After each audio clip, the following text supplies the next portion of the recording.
Tava na canseira de só perder dinheiro, decidiu virar concurseiro. E como é que faz pra passar? No meu canal eu vou te ensinar. Passei pobre e todo mundo pode. Passei pobre e você também pode. Olá pessoal, bom dia, boa tarde, boa noite, a depender do horário que estiver assistindo. Estamos aqui para mais uma videoaula do nosso curso Resolvendo Questões na parte de Direito Civil. Agora paramos no 29º exame de ordem. Esse é o canal Passei Pobre, onde você aprende de pobre para pobre. Nós aprendemos juntos e vamos desbancar a FGV. Tá beleza? Seguimos então. Deixe o seu like, compartilhe com os amigos que não têm condições de pagar, os pobres igual vocês. O pobre! E seguimos aqui fazendo a nossa aula, tá ok? Pessoal, vamos lá. Arnaldo, deixa eu abrir nosso rascunho. Nosso rascunho do lado direito. Arnaldo institui usufruto de uma casa em favor das irmãs Bruna e Cláudia, que no intuito de garantir uma fonte de renda, alugam... Oh, maritacas de Deus! Estão as maritacas gritando aqui. Espero que não esteja incomodando aí o pessoal. Eu não sei como é que nós vamos fazer. Deixa eu fechar a porta para ver se melhora. Voltamos, pessoal! Vamos lá, no começo. Arnaldo institui usufruto de uma casa em favor das irmãs Bruna e Cláudia, que, no intuito de garantir uma fonte de renda, alugam o imóvel. Tá? Então vamos anotando, hein, pessoal? Aquele esqueminha nosso de sempre, porque se a gente não anotar, a gente não faz nada na FGV. São questões complexas, o mundo vai de nome e não é gente que a gente conhece, então a gente não decora o nome, beleza? Ó, Arnaldo fez o quê? Institui usufruto de uma casa em favor das irmãs. Fez usufruto, né? Fez fica ruim, hein? Vamos pôr instituiu mesmo. Instituiu usufruto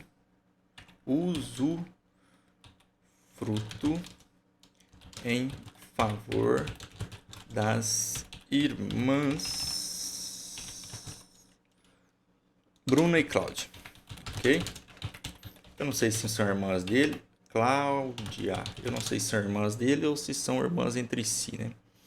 Bom, que no intuito de garantir uma fonte de renda, alugam imóvel, tá? Elas têm usufruto e elas alugam imóvel. Bruna e Cláudia alugam o imóvel, tá certo? 2 anos depois da constituição do usufruto, Cláudia falece. 2 anos... Oh, meu Deus. 2 anos depois, Cláudia falece. Bateu as botas. Botou o paletó de madeira. E morreu. E Bruna, mesmo sem cláusula de acrescer, expressamente estipulada, passa a receber integralmente os valores decorrentes da alocação. Ok? Então vamos lá. Quem morreu foi Cláudia, né? Então Bruna passou a receber aluguel integral, mesmo sem cláusula de acrescer.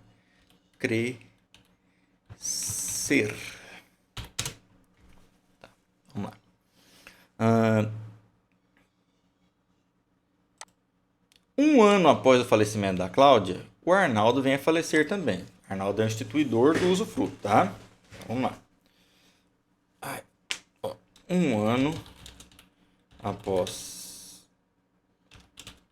Arnaldo morre também. Bichão, dá uma agonia esse teclado ruim aqui, viu? Bom. Seus herdeiros pleiteiam judicialmente uma parcela dos valores integralmente recebidos por Bruna. Seus herdeiros pleiteiam judicialmente uma parcela dos valores integralmente recebidos por Bruna no intervalo entre o falecimento de Cláudia e de Arnaldo. tá? E pediu ainda junto, ó, concomitantemente, a extinção do usufruto em razão da morte do instituidor, tá? Então vamos lá, ó, os herdeiros, vamos embaixo, né? Opa. Oh, meu Deus do céu. Ó, os herdeiros de quem? Do Arnaldo.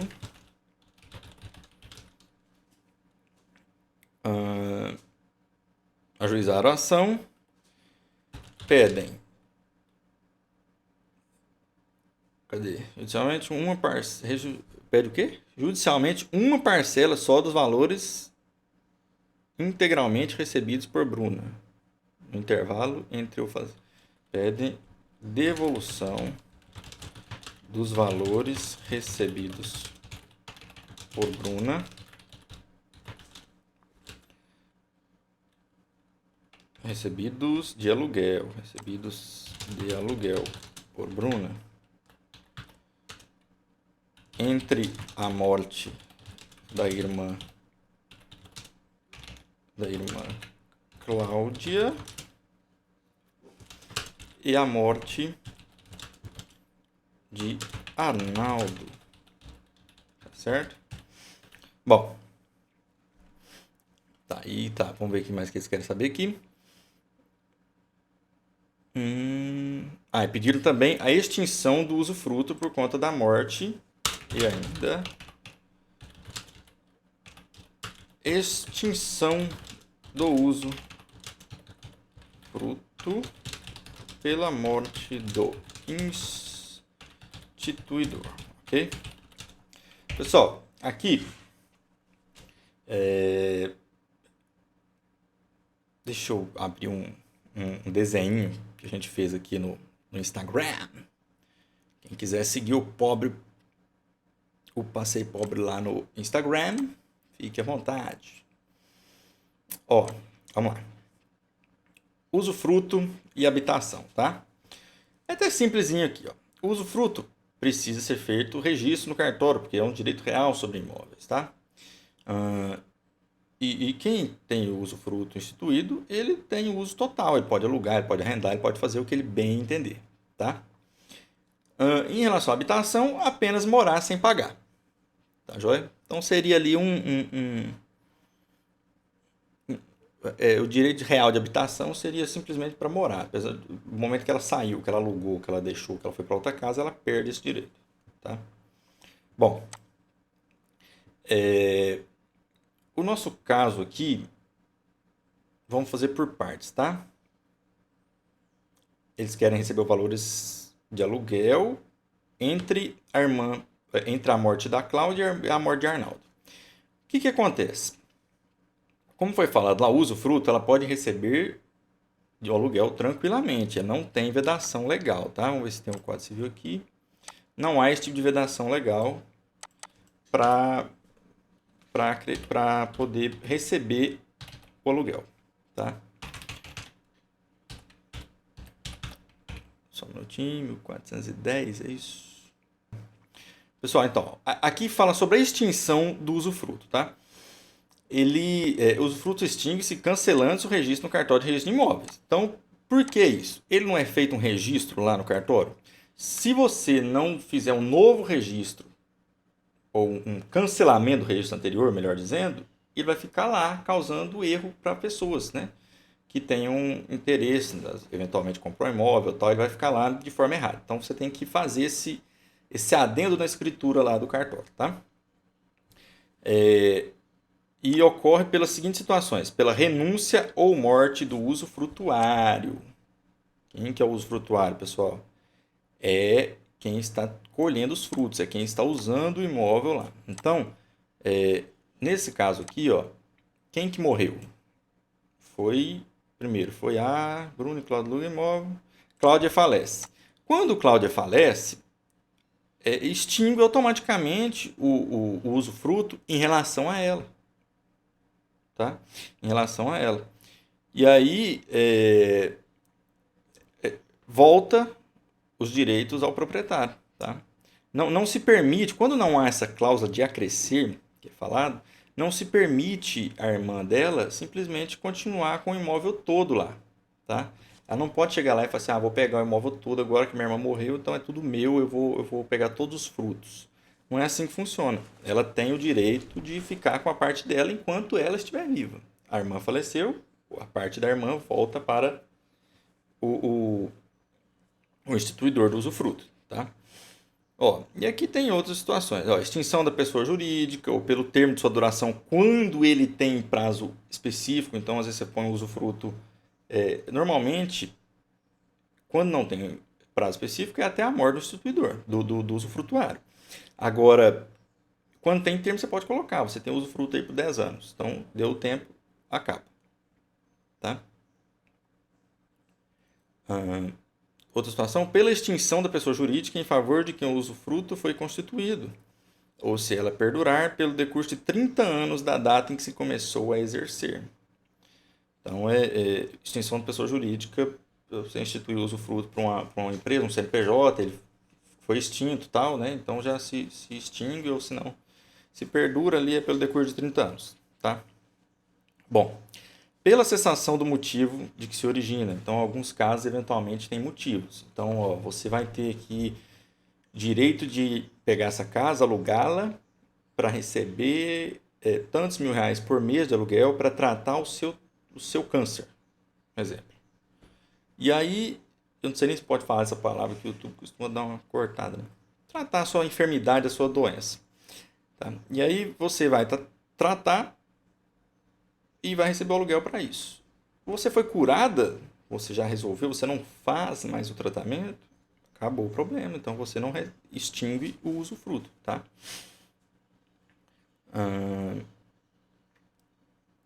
Cadê? Pela destruição da coisa, guardar as posições do 1407, 408, aí tem umas responsabilidades lá pela destruição de quem é o responsável que perdeu, tal, né? Quem foi o culpado, tal, isso aí, depois a gente vai ver isso lá na parte de direito civil do curso completo, tá? Bom, culpa do usufrutuário quando aliena, deteriora ou deixa arruinar os bens, aí tem isso aí, viu? Não pode vender o bem, não pode alienar, né? Não pode deteriorar, deixar se perder, destruir tudo lá, sem deixar fazer os reparos de conservação necessários, tá? Ou quando no usufruto de títulos de crédito não dá importância recebida à aplicação prevista. Pelo não uso ou não fruição da coisa que o usufruto recai. Então é isso aí, às vezes você não está usando também não, está lá deixado, você não está pegando nem o dinheiro do aluguel, você também não está morando. Então aí como é que faz? Aí extingue também, tá? Bom, então se extinguiu a parte da falecida Cláudia, essa parte deve voltar ao instituidor, não para a irmã, que tem a meação lá, né? Que tem a metade do... E aqui que nós vemos isso, ó. Constituído o usufruto em favor... Oh, meu Deus. Vamos lá de novo. Constituído o usufruto em favor de duas ou mais pessoas, extinguir-se-á a parte em relação a cada uma das que falecerem, salvo se, por estipulação expressa, o quinhão destes couber a sobrevivente. Então, essa cláusula de acrescer, ela foi falada no enunciado, ela deve estar expressa na escritura, tal, né? Na instituição do usufruto. Como não tem, ela não pode. Tá? Agora, a outra pergunta seria o quê? Extinção do usufruto, eles pediram ainda, a família pediu a extinção do usufruto em função da morte do instituidor. Não está nas hipóteses que vimos lá. Então, se o instituidor morrer, não quer dizer nada. Quem não pode morrer é quem está usufruindo. Tá? Então, muitas vezes, o usufruto geralmente é justamente por isso. É para deixar a pessoa em usufruto mesmo que você morra.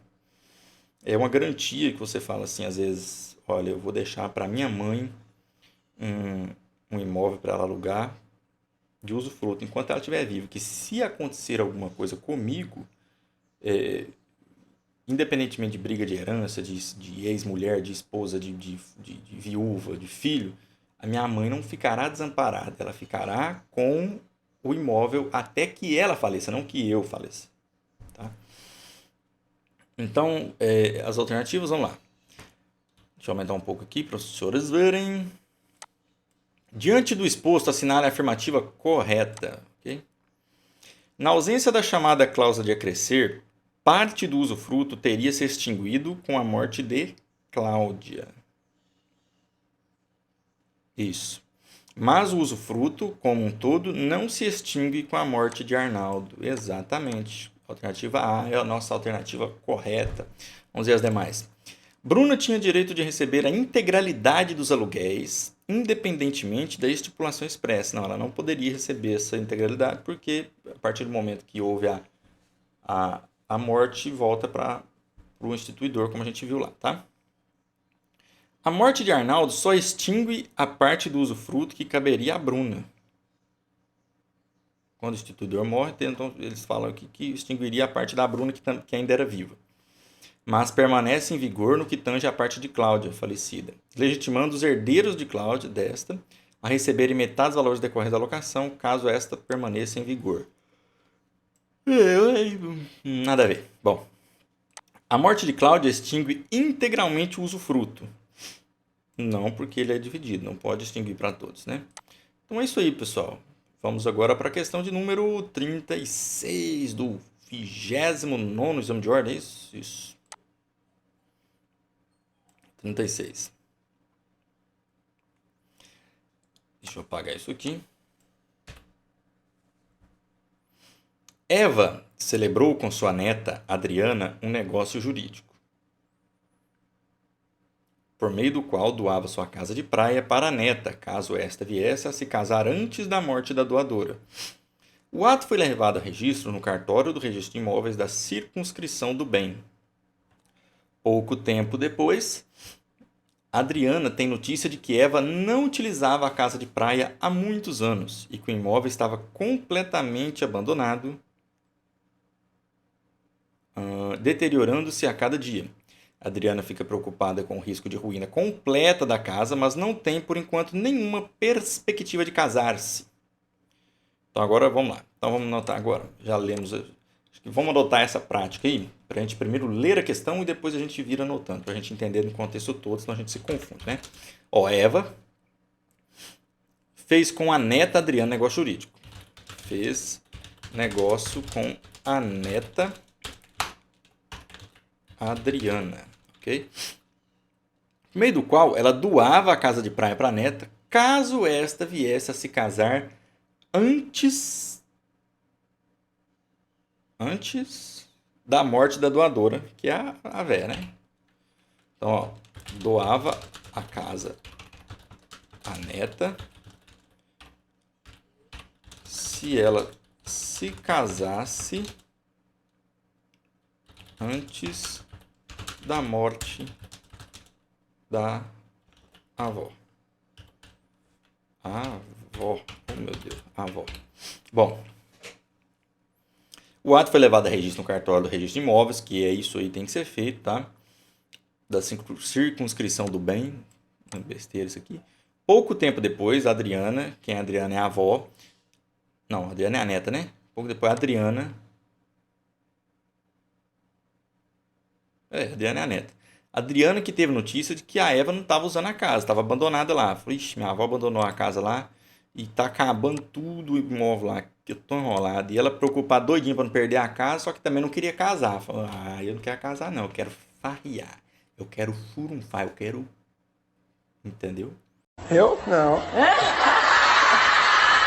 E aí, bichão? E aí? E aí? E aí? Então, a FGV aqui quer saber agora de nós a diferença de condição, termo e encargo. Mais uma vez, eles gostam disso aqui, viu? Vamos lá, vamos lá, vamos lá. Nós colocamos também lá no nosso Instagram um preparatóriozinho aqui, ó. E vamos fazendo. Bom, pessoal, o termo é o evento futuro e certo. Opa. Evento futuro e certo. A gente identifica pela palavra quando. Ó. Quando acontecer tal coisa, vai acontecer outra coisa. Tá? Então, e esse termo ele pode ser suspensivo ou resolutivo. Então, o que acontece? Ó, vai ser suspenso vai ser suspenso aqui o negócio jurídico enquanto... Veja bem, vai ser suspenso enquanto estiver desse jeito aqui normal, mas quando acontecer tal coisa, ou vai haver resolução, né? Então, o termo é um termo de início que suspende o exercício e depois ele resolve o negócio jurídico, tá? Pode ser um ou outro.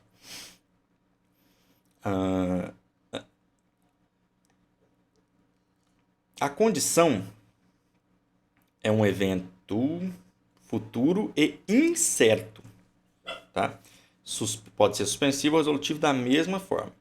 Então, essa condição, por ser um evento futuro e incerto, o que acontece? Ele é identificado pela palavra, pelo se, né? Meu Deus, fugiu a palavra. Não é palavra, pelo conjuntivo, se, tá? Evento futuro e incerto. Se ocorrer tal coisa, você terá isso. Ele suspende o efeito do negócio jurídico. E se resolve se eventualmente não acontecer. O encargo é uma liberalidade mais dever de fazer algo. A gente identifica pelo para quê. Então, esse encargo seria, por exemplo, acho que eu não estou conseguindo explicar isso direito para vocês não, hein? Parece que está ficando tudo igual aí, termo, condição e encargo. Ó, vamos começar ali então. Encargo é algo que você vai receber um encargo, mas isso não suspende, ó. Você tem o dever de fazer algo. Para quê? E não suspende nem resolve o negócio. Ele só revoga a liberalidade se você não o fizer. Então, por exemplo, você você vai receber esse carro aqui agora. Eu vou te dar esse carro meu, vai ser seu. E você tem como encargo aí levar minha mãe pro médico toda semana que ela vai no médico, tá? Uma vez por semana no médico. Esse é um encargo que você tem. Então, se eventualmente você não cumprir, revoga essa liberalidade aí, tá? Então, é meio que você vai se quiser, né? Então, não é bem... Você é um encargo que você vou te pôr esse encargo aqui, você vai lá, tá? Pra mim. Mas se não for, você não vai, tá? Agora, o evento futuro incerto seria se. Então, se eventualmente ocorresse, tá? Deixa eu ver um exemplo. Então, seria mais ou menos isso aí, ó, a condição. Nesse caso do nosso caso aqui, é mais uma condição. Então, veja bem, se a Adriana se casar, ela fica com a casa, não é isso? Então, é uma condição. Agora, o termo quando, ele é um evento futuro, mas ele é certo. Então, por que o quando? É por conta da data, tá? Então, veja bem, deixa eu ver aqui como é que eu faço. Ó, no seu aniversário, quando vai ser o seu aniversário? Vai ser dia 20 de abril. Então, vai ser seu aniversário. Então, quando chegar no dia 20 de abril, você vai receber esse carro. Esse carro vai ser seu agora, quando chegar lá. Entendeu? Vai ser um termo inicial para se contar os efeitos do negócio e se resolve também. Tá? Então, eventualmente. Então, ó, quando chegar nessa data, o carro você pode pegar. Você vai ficar mal de idade, aí o carro é seu, tá? Agora, se você não chegou lá, é certo, mas não é, né? Se morrer. Então, por isso que é um termo certo. Tá? Bom, vamos ver o que eles querem saber aqui de nós. De acordo com o caso narrado, assinale a afirmativa correta. Adriana pode exigir que Eva autorize a realização de obras urgentes no imóvel. Adriana, quem é a Adriana? É a neta, né? Pode exigir que Eva autorize a realização de obras urgentes no imóvel, de modo a evitar a ruína da casa. Ó, ao titular do direito eventual, nos casos de condição suspensiva ou resolutiva, é permitido praticar os atos destinados a conservá-lo. Pode exigir que Eva autorize a realização de obras urgentes no imóvel, de modo a evitar a ruína da casa. Ela pode exigir, porque o artigo fala aqui, ó, ao titular do direito eventual, nos casos de condição suspensiva resolutiva, é permitido praticar os atos destinados a conservá-lo. Então, ela pode ir lá e arrumar. Ela pode simplesmente ir lá e arrumar, né? Ela não pode exigir que a véia arrume, mas ela mesmo pode conservar, tá? B. Adriana nada pode fazer para evitar a ruína da casa, pois, nos termos do contrato, é titular de mera expectativa de fato. Não. Adriana pode... né, expectativa de fato é expectativa de direito, tá? Adriana pode exigir que Eva lhe transfira desde logo a propriedade da casa. Não, não pode, tem uma condição, tá? Mas perderá esse direito se Eva vier a falecer sem que Adriana tenha se casado. Não, não tem essa previsibilidade legal aqui não, tá? Adriana pode apressar-se para casar antes da morte de Eva. Pode. Mas, se esta já tiver vendido a casa de praia para uma terceira pessoa, ao tempo do casamento, a doação feita para Adriana não produzirá efeito. Como é que é o negócio?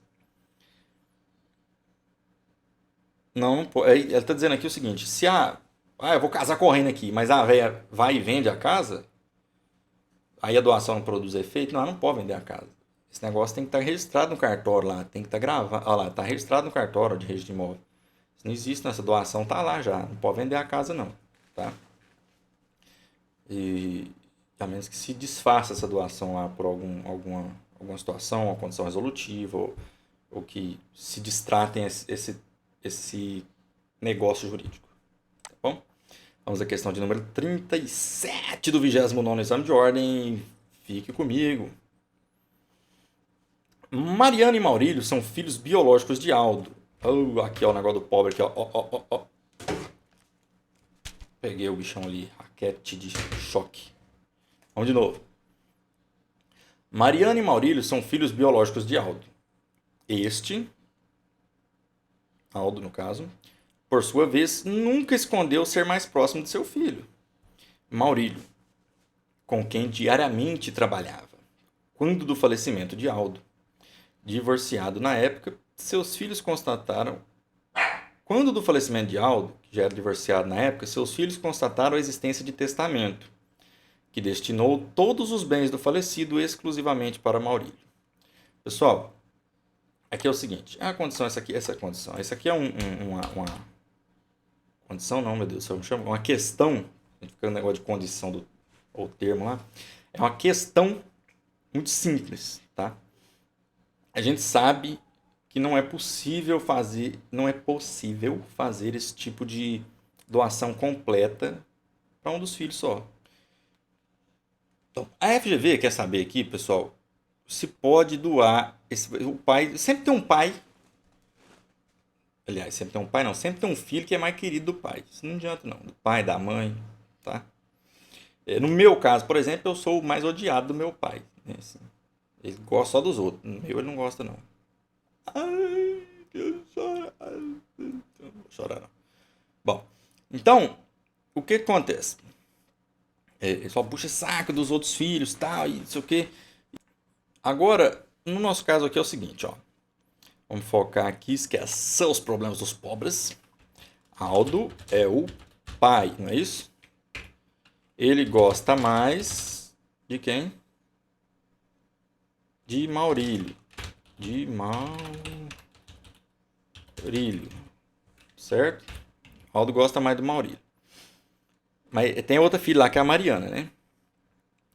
Quando o falecimento do Aldo, seus filhos viram que tinha um testamento. Todos os bens estavam lá. Não pode, pessoal, porque aqui, ó, nós fizemos aqui um rascunho antes, ó. Quem são os herdeiros necessários? Vamos lá. Descendentes, ascendentes, cônjuges, colaterais até quarto grau. Ou melhor, esses aqui são os necessários até o cônjuge. Aqui já são os herdeiros legítimos, tá? Então, os herdeiros legítimos, quem são? São todos esses aqui, tá? Descendente, ascendente, cônjuge, colateral até quarto grau. E nessa ordem, irmão, sobrinho, tio, primo. Tá? E esses três aqui são necessários. Eles obrigatoriamente precisam participar da sucessão. Tá joia? Então, nesse caso aqui, ó, são o quê? São descendentes, né? São filhos A Mariana é filha do velho lá, do Aldo. Então ela tem que receber, não adianta. E qual que é essa parte? É pelo menos 50% tem que ficar com a legítima. Tá?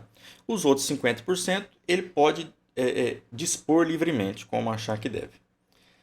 Então ele poderia ter dado metade para o filho. E a outra metade, que é a legítima, veja bem que situação ruim que ficaria. Que a outra metade também não fica só para Mariana. A outra metade deveria ser dividida também com o filho Maurílio, que é o dodóizinho do papai. Entende? Então ele ficaria ali com 75% da situação toda. Então o que a FGV quer saber? Vamos lá. Sobre a situação narrada, assinalada a afirmativa correta. O testamento de Aldo deverá ser integralmente cumprido e, por tal razão, todos os bens do autor da herança serão transmitidos ao Maurílio. Não pode, pessoal. A disposição de última vontade é completamente nula, porque Mariana é a herdeira necessária, devendo os bens ser divididos igualmente entre os irmãos. Não, nesse caso aqui, pessoal, outra coisa que eu acho que eu não falei, quando há um testamento com os herdeiros necessários vivos, que o velho conhecia, Então o velho sabia que ele tinha 2 filhos, tá? Ele registrou, ele sabia. Então o que acontece? Quando estão vivos ali os herdeiros, o testamento, quando ultrapassa o limite permitido de 50%, ele é reduzido. Ele simplesmente reduz. Você tem direito a R$1 milhão é a herança, R$1 milhão. Ele deixou 800 mil só para o filho bonitão? Não, ele vai lá e tira. Fala, não, o juiz não vai também tirar toda a vontade que tinha o falecido. Ele vai só reduzir. Não, 50% é do Maurílio, os outros 50% divide entre os herdeiros necessários, tá? Que é o Maurílio e a outra menina lá, que eu não sei o nome mais. Mariana, tá? Alternativa C. Deverá haver redução da disposição testamentária. Isso. Respeitando-se assim a legítima de Mariana. Isso. Herdeiro necessária, que corresponde a um quinhão de 50% da totalidade da herança. Não é 50%. Porque, é igual eu falei lá, isso aqui induz a gente, né? Não é 50% porque metade é para os necessários. E o próprio, o nome dele lá, o Maurílio, ele participa também dessa divisão. Ela não vai ficar com 50%, ela vai ficar com 25%. Deverá haver redução da disposição testamentária, ok? Respeitando a legítima de Mariana, herdeira necessária, ok? Que corresponde a um quinhão de 25% da totalidade da herança. Exato. E 75% ficaria para o Maurílio. Porque o papai, gente boa, puxa saco só do Maurílio. Vamos nessa? Questão de número 38. Seguimos aqui no nosso 29º exame de ordem. 38 para cá. Bom. Vamos chamando aqui no Facebook. Asdrúbal. Meu Deus, que nome é esse, meu filho? Asdrúbal praticou feminicídio contra sua esposa. Ah, pessoal, aquela questão anterior, acho que eu não falei, né? Devo ter feito também um negocinho lá no Instagram. Vocês precisam dar uma olhada lá no nosso Instagram, pessoal. Acho que foi essa aqui, né?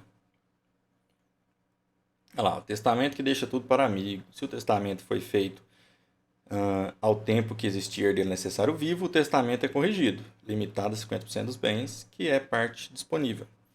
Se o testamento foi feito quando não havia herdeiros necessários, mas após nasceu esse herdeiro, o testamento é rompido, deixa de existir em sua integralidade. Não sei se eu falei isso. Então, se eventualmente não tinha filho, não tinha outro filho, né? Vivo. E o Aldo deixasse tudo para o Maurílio. Se quando ele morreu, logo depois nasce um filho, que às vezes a mulher já estava grávida, tá? Aí rompe o testamento todo. E aí divide certinho. Sem firula. Aí é tudo por igual, tá? Então vamos lá para a questão de número 38. Eu vou tentar, pessoal, toda a questão aqui, eu lançar alguma coisinha no Instagram, que a gente movimenta tanto o canal do YouTube quanto o Instagram. Então, quem puder, siga-nos no Instagram. Asdrúbal praticou feminicídio contra sua esposa meu Jesus amado. Ermingarda. Tá, FGV, tá de sacanagem, viu? Asdrubal fez o quê? Praticou feminicídio, matou a esposa Ermengarda com uma espingarda. Tinha 3 filhos, ó. Tinha 3 filhos, 2 menores de 18 anos e um maior, sendo 2 menores e um maior.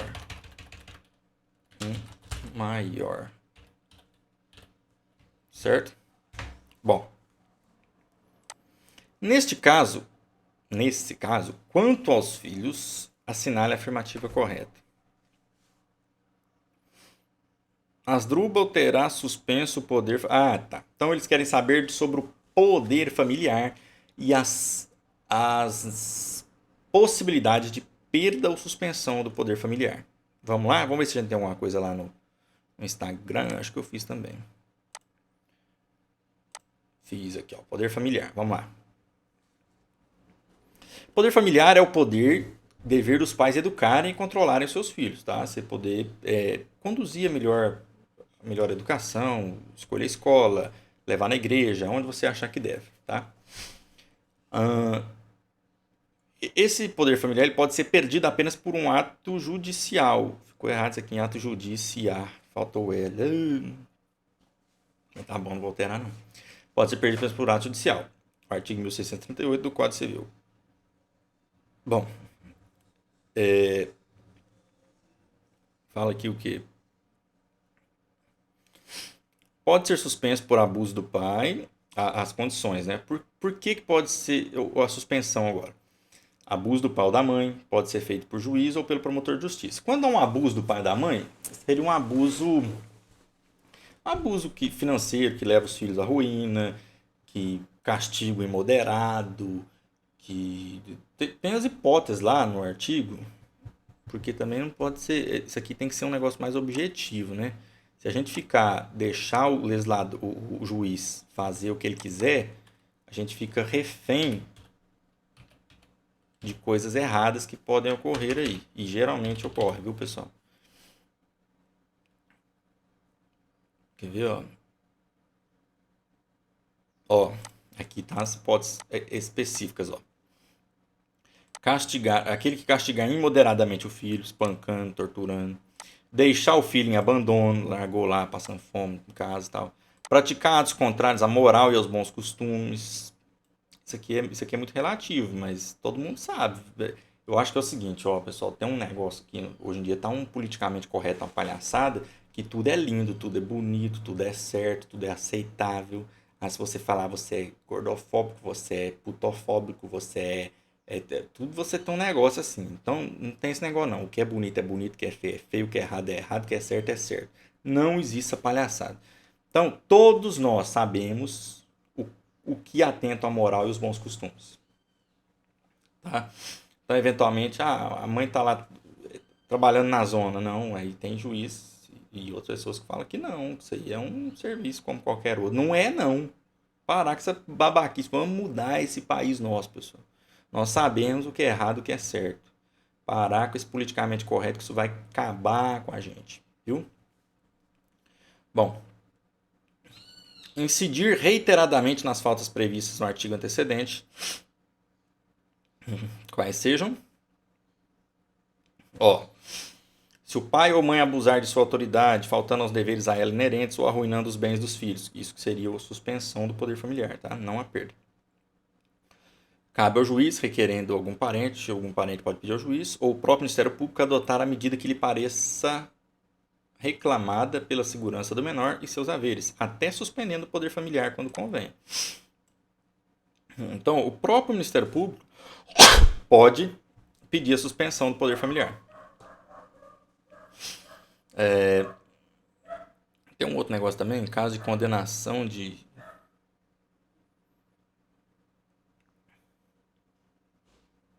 Ó, suspende também o poder familiar. Você fica suspenso, mas ele não perde, não. Quando você for cumprir a pena, volta. Suspende-se igualmente o exercício do poder familiar ao pai ou à mãe condenados por sentença irrecorrível em virtude de crime cuja pena exceda 2 anos de prisão. Tá? E aqui tem outras coisas do parágrafo único. Aqui, ó. Perderá também por ato judicial familiar o poder familiar aquele que praticar contra outrem igualmente titular do mesmo poder familiar. Praticar o que, gente? Ah, aqui. Praticar homicídio, feminicídio ou lesão corporal. Então, isso aqui foi alterado recentemente. Foi uma lei agora de 2018. Acho que nem é 2018. Foi 2018 que entrou, mas acho que entrou em vigor. Acho que foi 2019, se eu não me engano. O que acontece? Você perde também o poder. Não suspende, não perde. Se o pai, por exemplo, tentar matar a mãe, entendeu? O pai perde o poder familiar totalmente. Homicídio, feminicídio, lesão corporal, natureza grave, seguida de morte. Ou ainda o quê? Quando se tratar de um crime doloso envolvendo violência doméstica e familiar. Ou isso aqui, cara, ó, o tal da Maria da Penha, ó, ou menosprezo ou discriminação à condição de mulher. O que que acontece? Eu sou meio. Eu sou meio. Como se diz? Eu tenho restrições contra essa lei Maria da Penha bem grandes. Enquanto advogado, nós vemos uma situação aí que acaba causando muitas injustiças. Prejudicam homens que muitas vezes nada fizeram.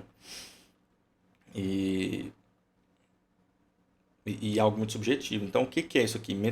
Menosprezo ou discriminação à condição de mulher. Sabe, o legislador é o que nós falamos um pouco antes agora, em relação ao politicamente correto. Ah, porque quer proteção de gênero, proteção de minoria, não sei o quê. E aí o que está acontecendo? Estão fazendo umas leis esdrúxulas, cara, porque isso aí fica muito aberto, é um tipo penal aberto que a gente fala, né? Isso lá, e se fosse direito penal, aqui é direito civil.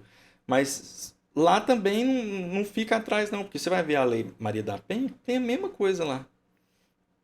Por isso que a gente fala que lá também um tipo penal aberto, porque você não sabe o que realmente seria, o que é menosprezo, a discriminação de mulher.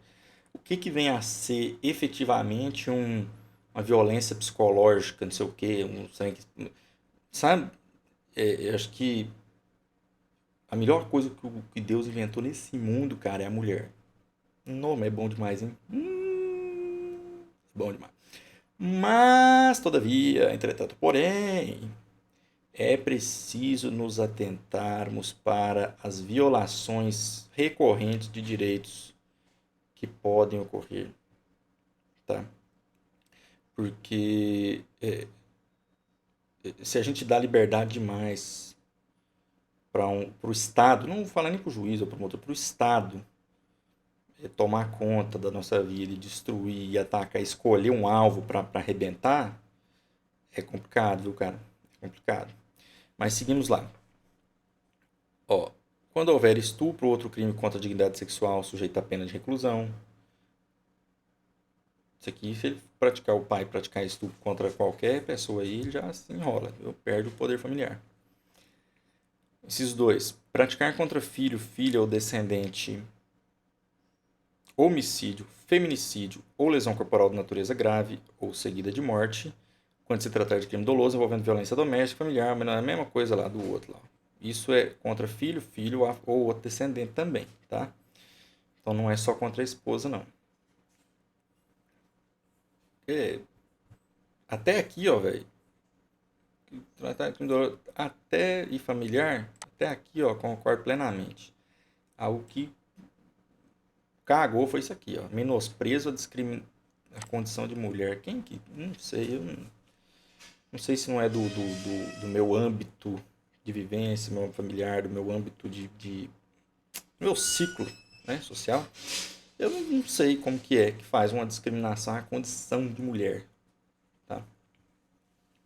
Ou estupro vulnerável, ou outro crime com dignidade sexual sujeito à pena de reclusão. Tá, joia? Então vamos às questões, às alternativas, aliás. Asdrubal terá suspenso o poder familiar sobre os 3 filhos por ato de autoridade policial. Bom, vamos lá nas questões, né? As alternativas. Asdrubal terá suspenso o poder familiar sobre os 3 filhos por ato de autoridade policial. Não, a autoridade policial não suspende poder familiar, não. É o Ministério Público ou o juiz. Tá? Asdrubal perderá o poder familiar sobre os filhos menores por ato judicial. O que foi que Asdrubal fez mesmo? Ah, matou a mulher. Sim. Então, letra B está correta. Tá lá. Nós vimos lá no artigo, acho que 1638, né? Parágrafo. Vamos voltar lá só pra gente confirmar aqui, né?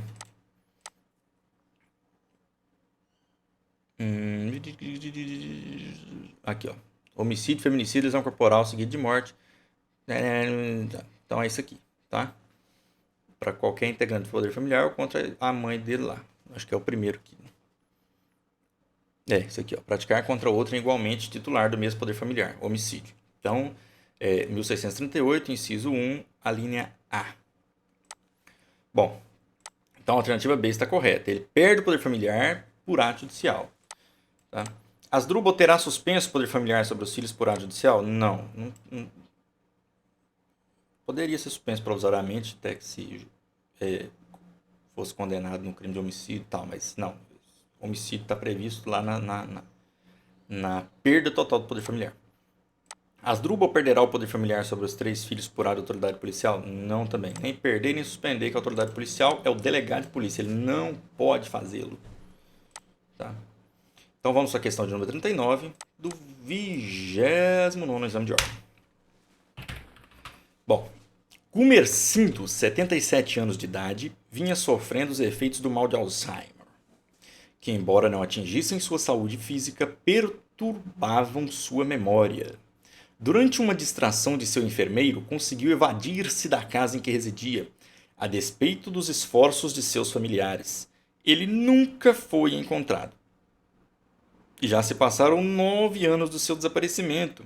Agora seus parentes lidam com as dificuldades relativas à administração e disposição do seu patrimônio. Bom, então, pessoal, aqui é o seguinte. Eles querem saber o que vai ser feito. O cara sumiu, o velho sumiu. Ó, o velho. O velho não, porque tadinho, velho. Fala um pouco. Gumercindo, o nome do velho. Gumercindo. Não sei escrever. Gumercindo tinha 77 anos de idade. Tá certo? E aí, o que acontece com o Gumercindo? Tinha Alzheimer. Tá certo? E já perdeu a memória, saiu, o enfermeiro escapuliu, deu um perdido no enfermeiro, saiu. Cadê o velho? Sumiu o velho. E aí, agora já tem 9 anos que o velho desapareceu. Ó. Tem 9 anos que desapareceu.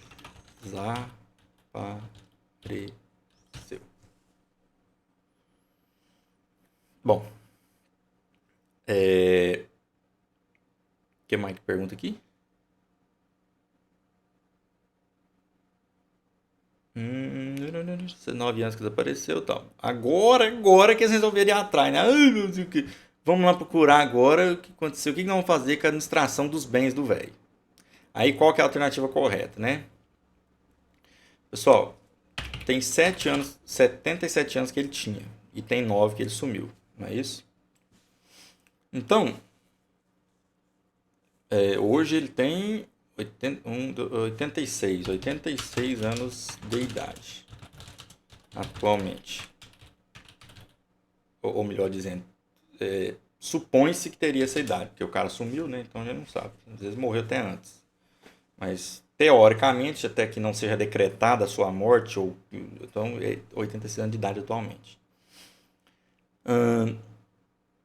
Então, eles querem saber aqui o seguinte, o que vai ser feito aqui?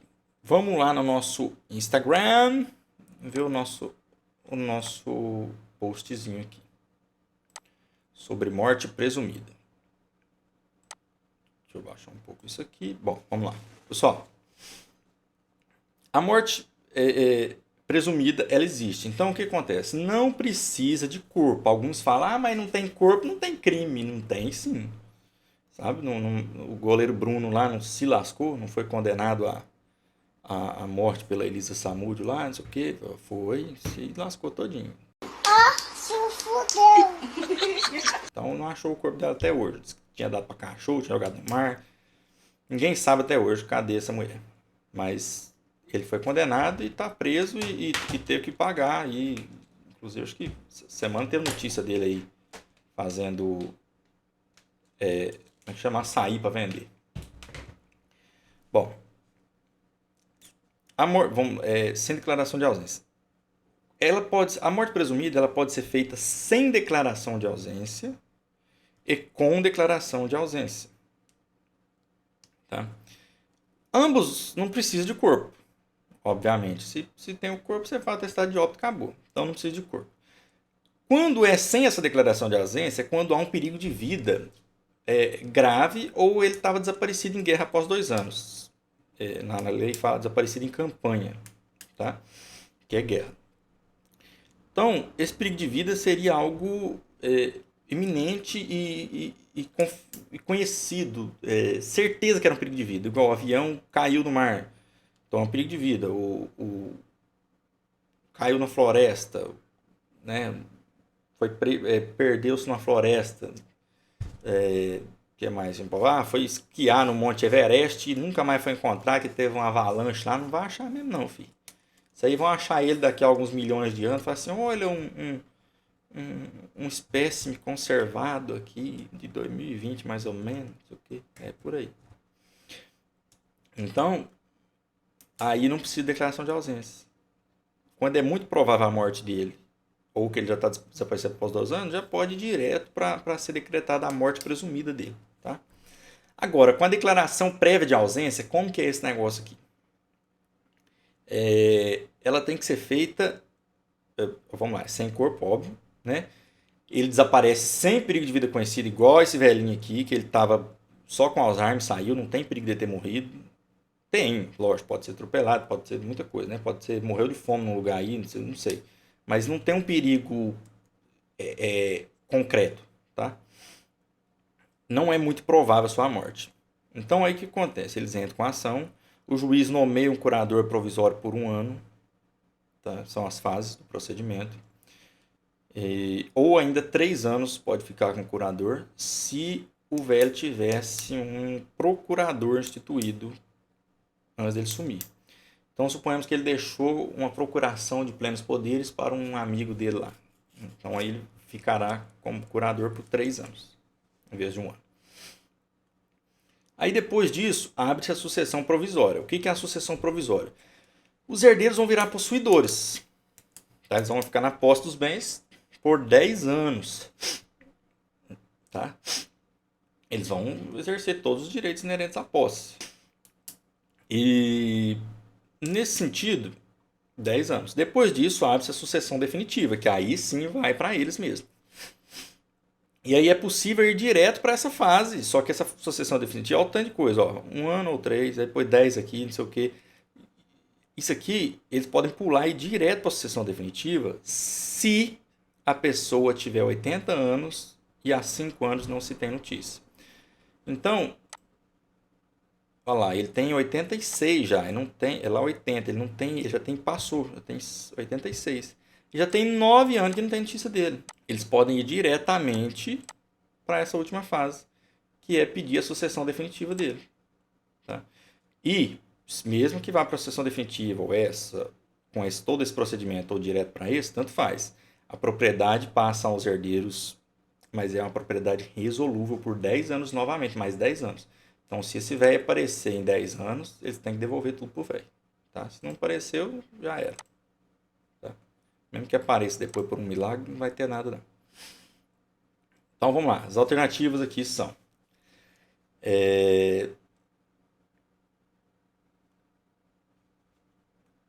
Somente com a... Como é que é o negócio? Assinar a opção que indica o que os parentes devem fazer para receber a propriedade dos bens de Gumersindo.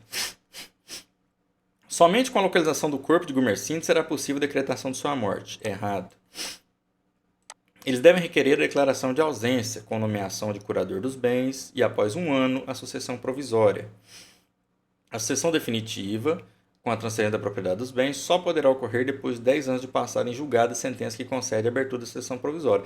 Isso aqui está certinho se ele já não tivesse 86 de idade e 9 de desaparecido. Eles devem requerer a sucessão definitiva do ausente. Isso. Pois ele já teria mais de 80 anos de idade e as últimas notícias dele datam de mais de 5 anos. Alternativa C é a alternativa corretíssima do 29º exame de ordem, da questão de número 39. Acertou, miserável.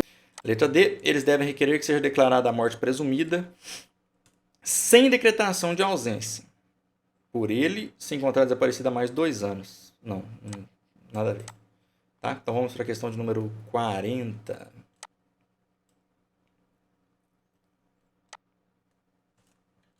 Diminui um pouco aqui para a gente conseguir enxergar toda a questão, mas não dá mesmo. Em 5/5/2005, a Luísa adquiriu uma casa de 500 metros quadrados, registrada em nome de Bruno. Vou apagar isso aqui já, que o tamanho desse negócio aqui já está ficando confuso. Em 5/5/2015, a Luísa adquiriu uma casa de 500 metros quadrados, registrada em nome de Bruno, que ele vendeu o imóvel a preço de mercado. A escritura e o registro foram realizados de maneira usual, normalmente. Em 5/9/2005, o imóvel foi alugado e a Luísa passou a receber mensalmente o valor de R$3.000 pela locação. Porra! Tudo isso? Por um período de 6 anos. Em 10/10/2009, a Luísa é citado em uma ação reivindicatória movida por Elizabeth, que pleiteia a retomada do imóvel e a devolução de todos os valores recebidos por Luísa a título de locação, desde o momento da sua celebração. Uma vez que Elizabeth é judicialmente reconhecida como verdadeira proprietária do imóvel em 10/10/2011. Pergunta: se é correta a pretensão da autora ao recebimento de todos os aluguéis recebidos por Luísa? Então vamos lá. O que aconteceu? Em 5/5/2005, tá? A Luísa comprou a casa. Aloísio comprou a casa. Ok?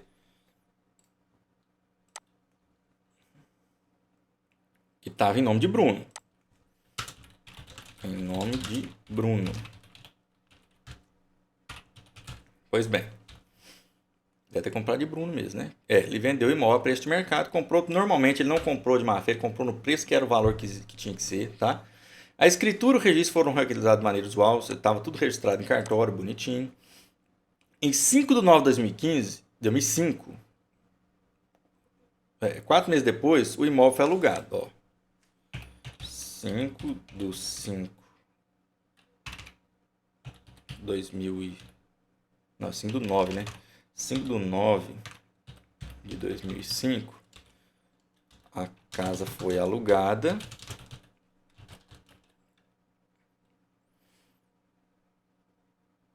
por 6 anos. Olha o tempo, cara. 6 anos.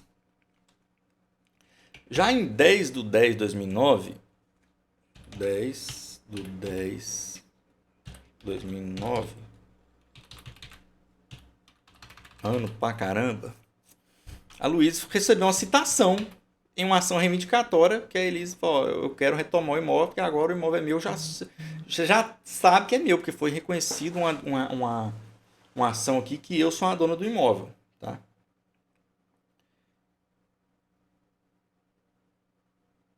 Não, na verdade, não. Ele foi citado no início da ação ainda de 2009, mas ela foi reconhecida em 2011. Ó. Então, peraí. Então, foi citado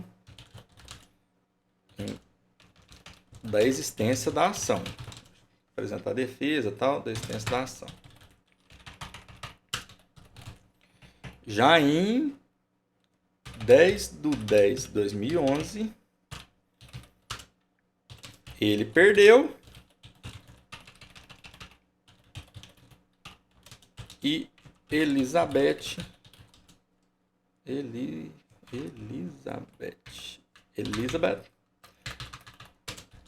foi reconhecida como dona.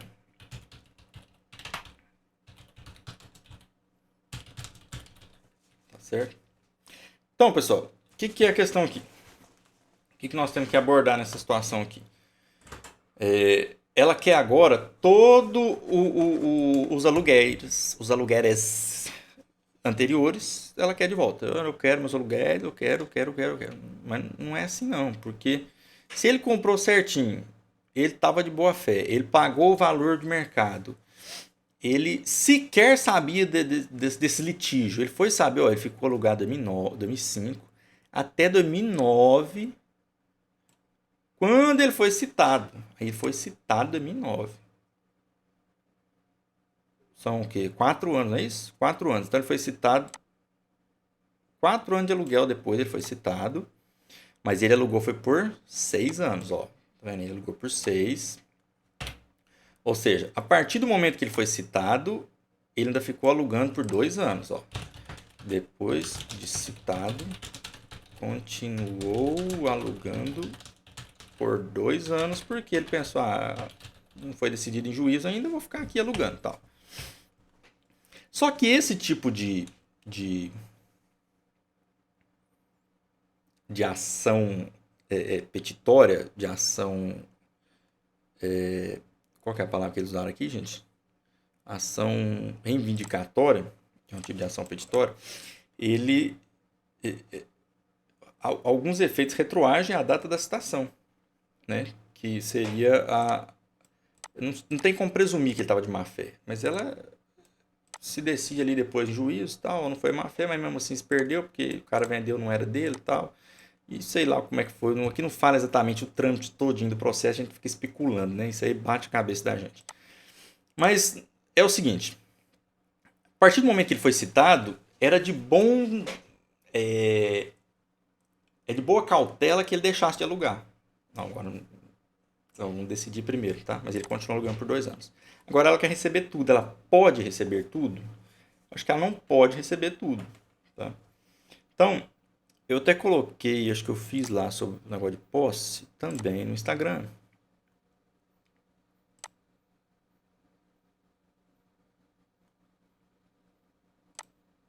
Ai, meu filho, carrega esse negócio aí. Olha lá, ó. Em relação às posses e os frutos dela, né? A posse de boa-fé. O possuidor tem direito aos frutos enquanto perdurar a boa-fé. A posse de má-fé, sem direito à percepção dos frutos. Então, o que é a situação aqui? A partir do momento que ele foi citado, ele já ficou de má-fé. Ele já alugou de má-fé. Né? É pra FGV, tá? Eu não concordo muito assim, não. Porque isso aí a gente tem que amassar, entortar assim, tem que enfiar lá pra caber. Porque se o cara comprou de boa-fé, ele tem a casa lá, ele pagou o preço de mercado. Quando ele foi citado, ele continua achando que... Ele continua de boa-fé para mim. Eu, enquanto advogado, eu defenderia que ele continue de boa-fé. Porque ele não tem certeza dessa situação, esse rolo todo aí, tem que esperar o juiz decidir, né? Mas para a FGV, a partir do momento da citação ali, o aluguel já é uma má-fé, tá? Então, alternativas. Não. O que é o negócio? É correta a pretensão da autora para receber todos os aluguéis recebidos? Ele também não pode receber todos, porque ele estava de boa fé naquele período lá. Tá? Sim, independentemente da sentença de mérito, a própria contestação automaticamente transforma a posse de Aloysio em posse de má-fé desde o seu nascedouro. Não, desde o nascedouro não. Razão pela qual todos os valores recebidos pelo possuidor devem ser ressarcidos. Não. Sem a ocorrência de nenhum outro fato, somente após uma sentença favorável ao pedido de Elizabeth, na reivindicatória, que seus argumentos poderiam ser considerados. Não. Eu te olhei de novo que eu não entendi, não. Não. Sem a ocorrência de nenhum outro fato, somente após uma sentença favorável ao pedido de Elizabeth, na reivindicatória, que seus argumentos poderiam ser considerados verdadeiros. O que caracterizaria a transformação da posse de boa-fé em posse de má-fé. Como o possuidor de má-fé tem direito aos frutos... Não. Até aqui estava certo. Ó. Eu ia marcar isso aqui se fosse até aqui. Ó. Porque, para mim, que enquanto advogado, é isso aqui. Mas agora, como possuidor de má-fé tem direito aos frutos, não tem. A Luísa não é obrigada a devolver. Não. Sem a ocorrência de nenhum outro fato, e uma vez que Elizabeth foi vitoriosa em seu pleito, a posse de Aloysio passa a ser qualificada como de má-fé desde a citação no processo, sim. no momento em que a Luísa tomou conhecimento dos fatos e ao final reputados como verdadeiros, exigindo em tais condições a devolução dos frutos recebidos entre 2009 e a data de encerramento do contrato de locação. Exatamente. A partir do momento da citação até a final do contrato de locação. Então, a alternativa certa é a alternativa de letra C. Letra D, não. Apesar de a Elizabeth ter obtido o provimento judicial que pretendia, a Luísio não lhe deve qualquer valor, pois, sendo possuidor com justo título, tem em seu favor a presunção absoluta de veracidade quanto... Não, tudo que vem em negócio de absoluto, de nunca, jamais, de sempre, em todo caso, você já corre disso aqui, viu? É sempre um extremo assim que não existe no direito, não. Tá? Então vamos para a questão número 41, sem mais delongas, porque esse exame tá longo pra caramba, não sei se eu vou dividir ele em duas partes. Vamos lá. Márcia transitava pela via pública tarde da noite, utilizando uma bicicleta que lhe fora emprestada por sua amiga Lúcia. Márcia andava de bicicleta emprestada por Lúcia, certo? Em certo momento, Márcia ouviu gritos oriundos de uma rua transversal e, ao se aproximar, verificou que um casal discutia violentamente. Nossa, mó bafão. Ricardo, então... Quem é Ricardo? Sei lá, apareceu agora. Ricardo, em estado de fúria, é o marido da mulher, e munido de uma faca, desferiu uma série de ofensas à sua esposa Janaína e ameaçava de agressão física. Olha só. Ricardo, com faca, ameaçava e ofendia esposa Janaína. Não é isso? De modo a impedir a violência iminente, era um risco iminente tomar uma facada, né? O cara tá falando, vou matar, com a faca na mão, é perigoso. Cadê? De modo a impedir a violência iminente, Márcia, que estava andando de bicicleta, colidiu com a bicicleta contra o Ricardo. Jogou a bicicleta, foi correndo e atropelou ele. Márcia atropelou Ricardo com a bicicleta.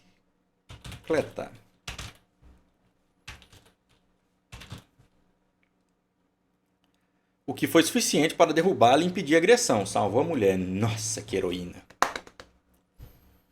Sem que ninguém saísse gravemente ferido. Oh! A bicicleta, porém, a bicicletadinha, sofreu uma avaria significativa, de tal modo que o reparo é mais caro do que uma nova. Então, com a bicicleta que sofreu PT. Deu perca total, senhores. Não é o PT da balada de bebê até cair, não, hein, senhores. De acordo com o caso narrado, assinar a afirmativa correta. Lúcia não poderá ser indenizada pelo... vamos lá no nosso Instagram, para a gente economizar tempo e a aula ser mais rápida. Vamos ver como é que a gente fez isso aqui. Bom. Dano em caso de legítima defesa. Ali houve um dano na bicicleta da mulher lá, não é isso?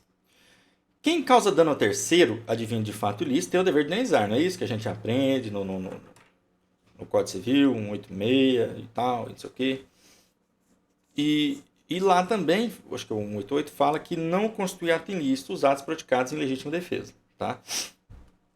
Então, a legítima defesa é lícita. Contudo, ainda resta o dever de indenizar quando o atingido pelo dano não era culpado da situação, tá? Então, veja bem. Quem que é atingido do dano aí? Foi a menina dona da bicicleta, que foi quem que é a dona da bicicleta? Lúcia. Lúcia, que ficou no prejuízo, não é isso? Ficou no prejuízo. Lúcia que ficou no prejuízo. Tá certo? Então, agora vamos lá. Quem que é o culpado da situação era o Ricardo, né? Mas nesse caso, o dever de suportar prejuízo, ao final, é do agente causador do perigo. Eventualmente, o Ricardo acaba respondendo isso aí lá na frente, porque vão cobrar dele lá. Mas o que acontece? Nessa ação, quando o causador do dano e do risco não foi o prejudicado, não foi o aliás, quando o prejudicado não é o causador do risco e do dano, ele precisa ser indenizado, ele não tem nada com isso. Então o que essa menina dona da bicicleta tem a ver com esse rolo aí de facada na mulher? Ah, porque tinha que ser mais humano, não interessa, a lei não fala nada disso. Então nós precisamos analisar conforme a lei. Nós vamos lá no Código Civil, artigo 929, 929, o que a gente vai ver lá? Ó. Opa. Se a pessoa lesada ou o dono da coisa, no caso do inciso 2 do artigo 188, não forem culpados do perigo, assistir-lhes a direito à indenização do prejuízo que sofreram. Se a pessoa lesada ou dono da coisa, no caso do inciso 2 do artigo, inciso 2 é o negócio da legítima defesa lá, tá? Não forem culpados do perigo, assistir-lhes a direito à indenização do prejuízo que sofreram. E o 930? No caso do inciso 2, a mesma coisa. Se o perigo ocorrer por culpa de terceiro, contra este terá o autor do dano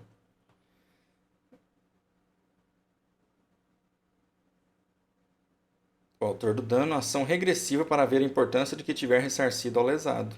A mesma ação competirá contra aquele em defesa de quem causou o dano. Então, afinal, quem causou o dano, quem é a bagunça danada isso aqui, porque todo mundo responde, só que a menina não pode ficar no prejuízo. Então, o que tem que ser feito aqui? Márcia, a Márcia, ela... Quem é a Márcia? A Márcia é a que estava andando de bicicleta.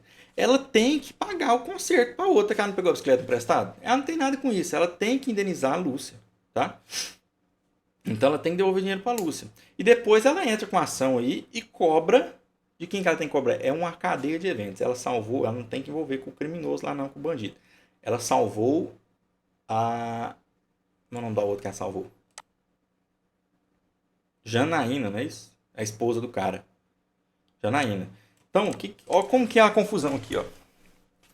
Márcia tem que pagar os danos para a amiga Lúcia e depois ela pode cobrar da Janaína, nem do cara, da Janaína, que é a mulher. E depois a Janaína vai e cobra do marido dela lá, entendeu? Sei lá, é marido mesmo. Então, a alternativa correta aqui. Lúcia não poderá ser indenizada pelo dano material causado à sua bicicleta. Não, tem que ser indenizada sim. Márcia poderá ser obrigada a indenizar Lúcia pelo dano material causado à bicicleta. Sim. Mas não terá qualquer direito de regresso. Errado. Ela tem direito de regresso, sim. Tá? É o 930, inclusive, que fala. Ó, vamos ler de novo lá. No caso desses dois, se o perigo ocorrer por culpa de terceiro, tá? Contra este terá o autor do dano ação regressiva para ver a importância que tiver ressarcido ao lesado. Então, quem que foi o autor do dano? O autor do dano foi a Márcia, que fez a merda lá. Ela que jogou a bicicleta do cara. E ela pagou, ressarciu o lesado, que é a Janaína. Janaína não, a Lúcia. Então, ela tem direito a cobrar esse terceiro aí, tá? Apenas Ricardo poderá ser obrigado a indenizar Lúcia pelo dano material causado à bicicleta. Não. Márcia poderá ser obrigada a indenizar Lúcia pelo dano material causado à bicicleta e terá direito de regresso em face de Janaína. Exatamente, a alternativa D é a alternativa correta. É isso aí, pessoal. Esse foi o 29º exame de ordem na parte de resolvendo questões em direito civil. E fica comigo que a gente volta resolvendo o próximo exame de ordem. Até mais. Tchau, tchau.